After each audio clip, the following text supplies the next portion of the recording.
Hi, I'm Ryan Hunter, and this is Kalispell Connections, a program where we talk about issues important to the community. With me today is Lorraine Clarno, the President and CEO of the Kalispell Chamber of Commerce. Hi, Lorraine.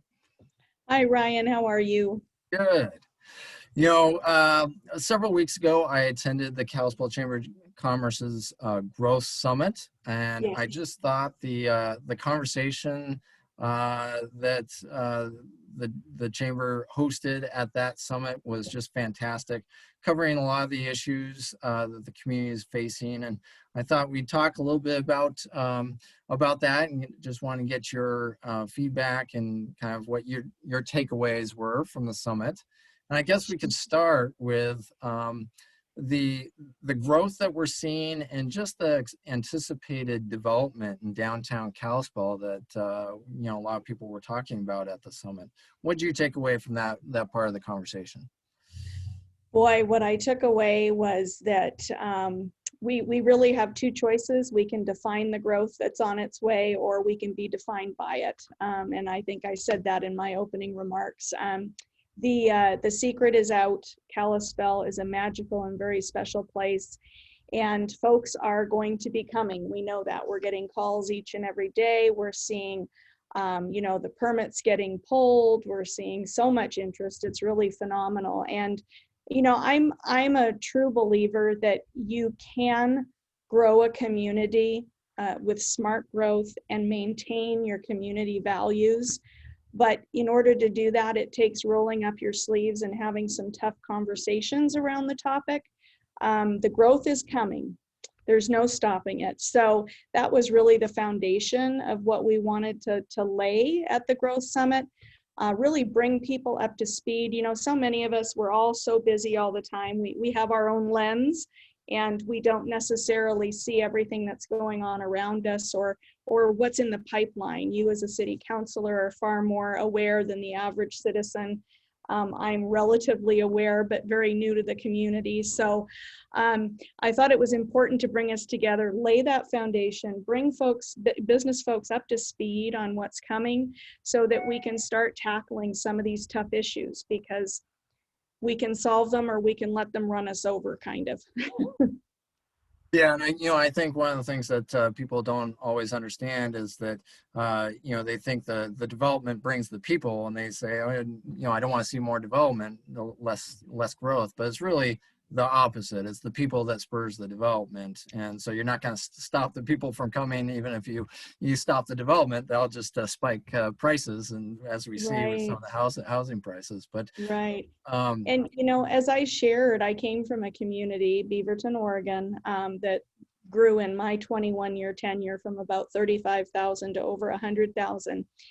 And I learned a lot of really good lessons that I'm hoping to impart just a little bit here.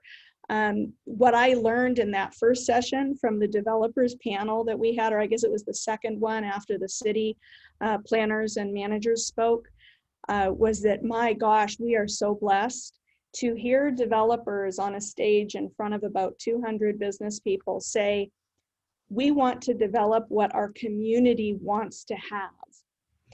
Those were not the words that I heard in Oregon, to be very honest with you.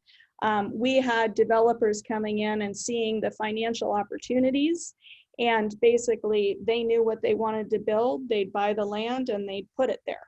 And that's what happened. And that's not what I heard, especially for the downtown core.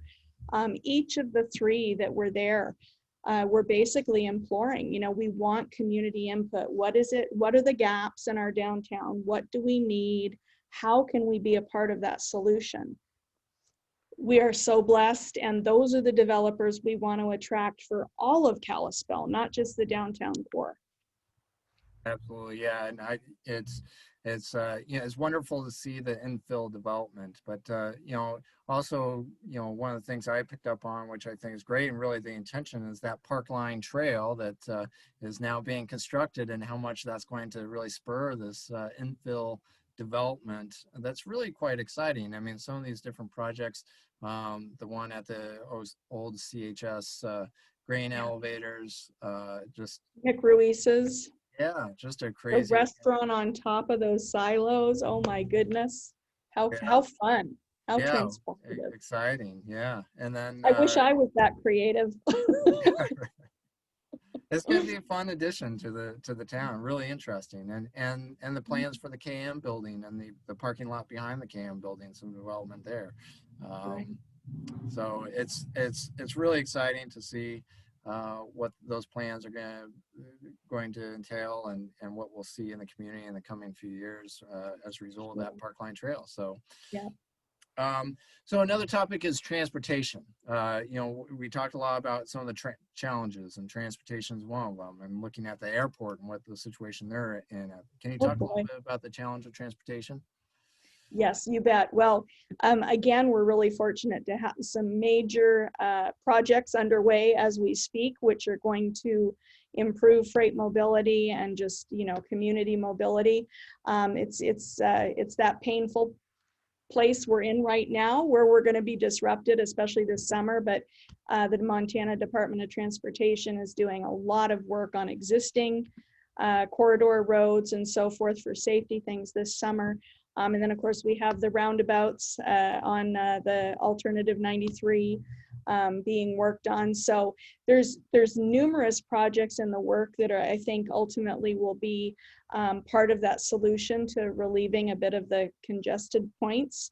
I know I went to the city's open house for their Transportation 2040 plan, and so glad that that's been underway and is getting to a conclusion. I think it comes to the council this early this fall. But that'll be the framework that now different implicit studies can get done on certain areas to really start figuring out the next 20 years plus in our transportation routes. And certainly public transportation, it's really neat to see. I think the board of the Mountain Climber have really done some great work the past couple years. I certainly was no part of it at all.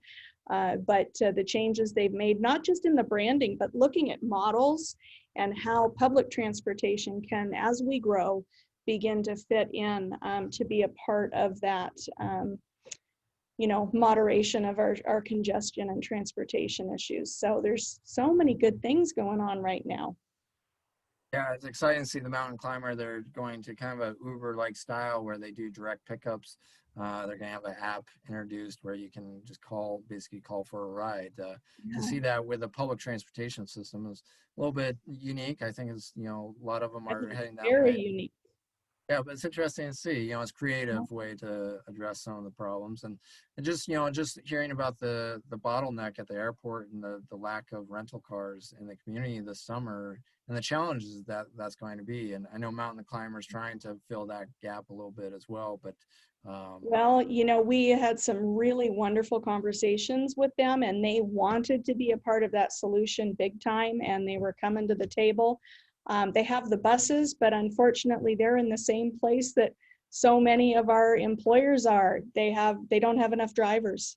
And so ultimately, they don't believe they can be this year a part of that solution. But long term, I'm quite confident, they certainly want to be. And when we can get this workforce situation straightened out a little bit, I think we'll have better luck. But it's a pretty complicated process. And the airport this summer, yes, with I think it's 3 new carriers, 10 new flights, New York City, New Jersey, South Carolina, Houston. The people are coming and we are really concerned. I was asked on the radio this morning, are we ready for it? And I said, absolutely not. I think poor Rob is worried that he's going to have people camping and tenting out in the airport because the rental car situation, just so folks know, it's not just here, it is a national crisis, and it's all a result primarily of the pandemic and fleet orders being canceled by manufacturers because they can't get the parts to make the cars. So it's going to be a really interesting summer around here, that's for sure. yeah, speaking of national crisis, one that we're facing as well, along with much of the rest of the nation, is the affordable housing crisis. I know talked about as attainable housing at the summit. Yes. What were your thoughts on that discussion at the summit? Yeah, so again, I think Kalispell in particular is in the best position in the Flathead. My understanding from the community development department is that, yes, we're in a real crunch right now, but based on applications and permits and planned projects, there are many different levels of housing in the pipeline that are coming. So it is very painful right now. We all know that, but it sounds like we're positioned pretty well in a couple years to have a pretty good number and inventory of different priced solutions coming online. So that part is really, really good to hear too, but it is really tough right now.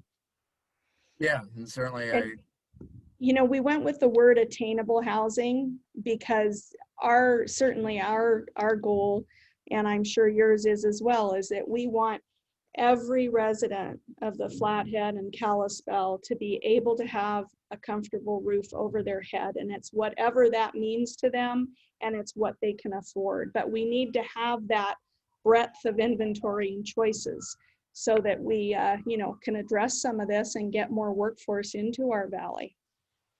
Yeah, that was one of the things that was really interesting, is hearing about the employers and their struggles to hire people that can come in from out of state, because they're turning down job offers Mhm. because they can't find housing to Right, they move to. accept them, they come, and then they have to decline. And I've also, to be very honest, heard of multiple employers who, when they have, they're down to their top 3 candidates, they are not necessarily able to select who they believe is the most qualified or right person for the job, but they are now actually looking at, are they local? Do they have a house? Because they've experienced so much of the opposite when they've looked to be, bringing in the best of the best from different areas. So the struggle is real. It's certainly, I think, in my personal opinion, the biggest crisis we face, and just trying to address that is a real challenge. Right. Well, Um, I hope your idea and whatnot of the conversation that happened a few months ago of accessory dwelling units comes back online. So it is a part of a housing solution, and I think it's a wise one for us to look at. yeah, the council is picking that up here next week. Oh, great. So, yeah, Good to know. topic of discussion again. And another really a crisis in the community is the lack of affordable childcare. And this came up and was a big topic of discussion. I know been a big focus of yours as well. What's your thoughts on the childcare situation in the Valley? Well, it was really surprising to me, Ryan, that at the end and we sent out a survey, evaluation surveys. So from anecdotal conversations as we were cleaning up and folks were heading out, and then the survey evaluations, we asked the question, of the 4 sessions, which did you learn the most or which surprised you the most? And what we heard was the childcare.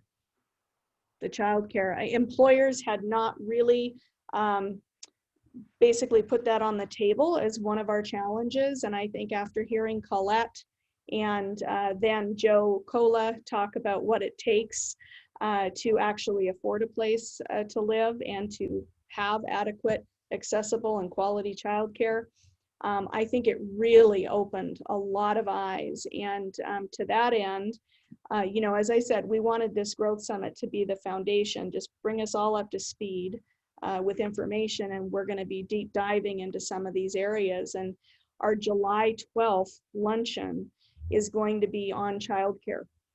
And the reason we went with that one first is because, as you know, the state is receiving, I think it's $2.3 billion of ARPA money, something in that range. And that's going to flow down to the counties and the cities. And the governor has determined, I think, 5 different buckets. And 2 of those, I believe, childcare fits into in terms of potentiality of making some real difference, like setting us up in the short term using these ARPA dollars. They're coming, we want them spent right. but what will be, you know, that highest return on the long term. And I think if we can get some of the dollars directed into the childcare solution that are coming, you know, hopefully 2 to 3 years, the system will have been adjusted and be a bit more sustainable after all those monies go away. So we're going to have a great deep dive in July into the childcare issue as well. Yeah, I thought the conversation was fascinating, listening to not only the issue of kind of the conflict between paying the employees a living wage, but then that raises the cost of childcare, which people are already struggling to afford. And my spouse, she's a preschool teacher, and talks about how her assistants actually make more babysitting for the individual families than they do working at the preschool where she worked, which is just phenomenal. I mean, It is. it's yeah, you It's out of can't. whack. Yeah, it's not a sustainable system. You got to find a way Oh, to make this no, it work. really isn't. And, you know, as Colette said, we have to really, as employers and as a community, we have to look at this holistically. And folks, as we talked about a little bit earlier before we went live, we're finding it almost impossible to find any employer who's paying less than $15 an hour in the Valley, except for childcare and early education providers. And that just spells all kinds of trouble coming down the road in so many ways for our community if we don't figure out. And it is a national problem. So I think we're going to get, you know, pieces and ideas and models coming from different places, but you know, our job is to focus here in Kalispell and see what we can do. So that's a big priority for us. Difficult challenges, and it will take a lot of creativity and hard work to Yeah.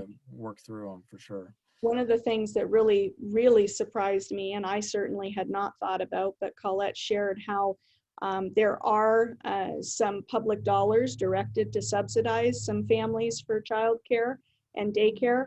But as you mentioned, if you raise their wages to try and help them get housing, it kicks them out of that childcare subsidy and support. And so we've got things out of whack. We've got to figure out how to get them evened out. Right. And then you had a keynote speaker, the CEO of Verify, kind of concluded things up, talking about his experiences. Nick McKinley, I believe is his name. Yes, And that's so, right. yeah, all just a great conversation. I'm really happy that the Chamber of Commerce is going to continue those conversations with future sessions, and look forward to those. Lorraine, thank you so much for joining me and sharing your thoughts on that, and for organizing the summit as well. It's just with you and your team, it was fantastic. Thank you for the opportunity, Ryan. And yes, please, we need all minds at the table, all ideas, and we are going to be continuing these tough conversations because we want to control our destiny, and we want Kalispell to remain as beautiful and charming and livable for everybody. And it's going to take the village. So look forward to having you at the table throughout.